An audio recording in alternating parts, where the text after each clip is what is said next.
ఆంధ్రప్రదేశ్ రాష్ట్రంలో తిరుమల తిరుపతి దేవస్థానం అంటే వెంకటేశ్వర స్వామి ఆలయంలో జరిగిన అత్యాచారం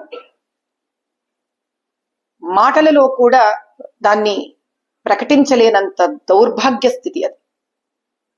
సాక్షాత్తు శ్రీవారికి అందజేస్తున్న కలియుగ దైవమైన వెంకటేశ్వర స్వామికి అందజేస్తున్న మహాప్రసాదం జంతువుల మాంసంలో నుంచి వెలువడిన కొవ్వు పదార్థంతో చేయడం అంటే ఈ జన్మకు ఇంతకన్నా పాపాన్ని అంటగట్టుకోవడానికి ఇంకా వేరే ఒక మార్గమే లేని పరిస్థితి. మేమందరం భక్షిస్తూ ఉన్నాం ఈ ప్రసాదాన్ని. ఎందుకంటే ఇంకా అన్ని జంతువుల తిండి తిన్నాక మనుషుల్లాగా తింటున్నామని లేకపోతున్నాను. నేను భక్షించే పరిస్థితికి వచ్చారు అందరూ కలిసి. తెలియకుండా అమాయకత్వంతో అది శ్రీవారి ప్రసాదమని ఇన్ని వేల మంది కోట్ల మంది హైందవుల ఒక నమ్మకాన్ని భక్తిని పెట్టుకొని మోసం చేయదలుచుకున్న ఆ దుర్మార్గులు ఎవరో గాని పరమేశ్వరుడు వాళ్ళకి పుట్టగతులు ఇవ్వడు. వాళ్ళు ఎవరో తేలాల్సిందే. ఇది ఒక ఆట అయిపోయింది, పరిపాట అయిపోయింది. ఇలా హైందవుల దేవాలయాలను, వాళ్ళ నమ్మకాన్ని, వాళ్ళ సనాతన ధర్మాన్ని వాళ్ళకి ఇష్టం వచ్చినట్టు, వాళ్లకు తోచినట్టు వాళ్ళు వాడుకోవడం జరుగుతోంది. ఎంత భయంకరమైన పరిస్థితి అంటే శ్రీవారి నగలు దొంగతనాలైపోయాయి. శ్రీవారి మణులు, మాణిక్యాలు, విగ్రహాలు దొంగతనమయ్యాయి. ఎప్పటి నుంచి? ఆకాశరాజు ఆయన కుమార్తె పద్మావతీదేవిని ఆయనకు వివాహం ఆడడానికి ఇచ్చిన రోజు నుంచి ఆయన ఇచ్చిన బహుమతుల నుంచి ఉన్నాయి. ఎంతో మంది రాజులు వచ్చారు, ఎన్నో బహుమతులు ఆయనకి అర్పించుకుంటూ ఉన్నారు. అసలు ఆ లెక్క ఎవడికి తెలీదు, ఎన్నున్నాయో తెలియదు. ఈరోజు దేవాలయంలో ఉండిలో నుంచి డబ్బులు ఎగిరిపోతూ ఉంటాయి. ఏమిటి అన్యాయం? 7 కొండలని జప్తు చేసుకోవాలని చూస్తుంటారు. ఎవడబ్బ సొమ్మిది? కలియుగ దైవం ఆయన. కానీ ఈసారి జరిగినది మాత్రం చాలా అన్యాయము, అత్యాచారము.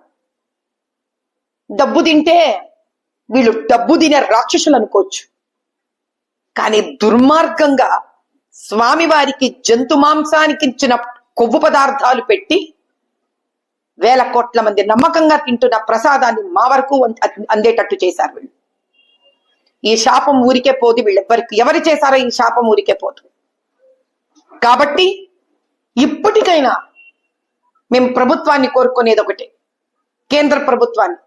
అయ్యా ప్రధానమంత్రి గారు, అయ్యా గృహమంత్రి గారు, దీన్ని దయచేసి మీరు ముందు పడండి. దీనికి సిబిఐ ఎంక్వైరీని పెట్టించండి. భారతదేశం సుభిక్షంగా ఉండాలని కోరుకుంటున్నాం. ఈ ప్రసాదం సాక్షాత్ అయోధ్యలోని రామచంద్రుడికి కూడా వెళుతూ ఉంటుంది. ఏమిటి మనకి కర్మ? ఈ మత మార్పుడు పిశాచులతో ఏలబడడం ఏమిటి దౌర్భాగ్యం? చైర్మన్ మన వాడుండడు, ఈవో మన వాళ్ళు ఉండరు. ఇలా మరి వేరే వేరే మతాలకు సంబంధించిన వాళ్ళ దేవాలయాలలో మన వాళ్ళని పెడుతున్నారా? వాళ్ళకి ఫండ్స్ వస్తాయి, మరి ఆ ఫండింగ్ లో మాలాంటి వాళ్ళని పెడుతున్నారా? పెట్టమనండి వాళ్ళని కూడా, అయిపోతుందిగా. మేము పోయి అక్కడ కూర్చుంటాం, వీళ్ళు వచ్చి ఇక్కడ ఇట్లాంటి పనులు చేస్తుంటారు. అప్పుడు కూడా బహుశా మేమే న్యాయం చేస్తామేమో వాళ్ళకు కూడా. దీని రాజకీయం మీరు చేయదలుచుకున్నా హిందువులందరము మేము దీనికి రాజకీయం కానివ్వము.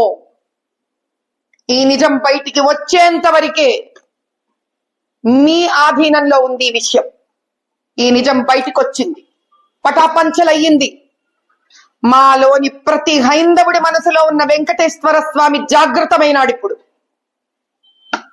వేల కోట్లు, 120 కోట్ల హైందవులలో నుంచే కాదు, ప్రపంచ వ్యాప్తంగా ఉన్న ప్రతి హైందవుడి మనసులో ఉన్న వెంకటేశ్వర స్వామి జాగృతమయ్యాడు. హైందవ యుద్ధం మొదలయ్యింది.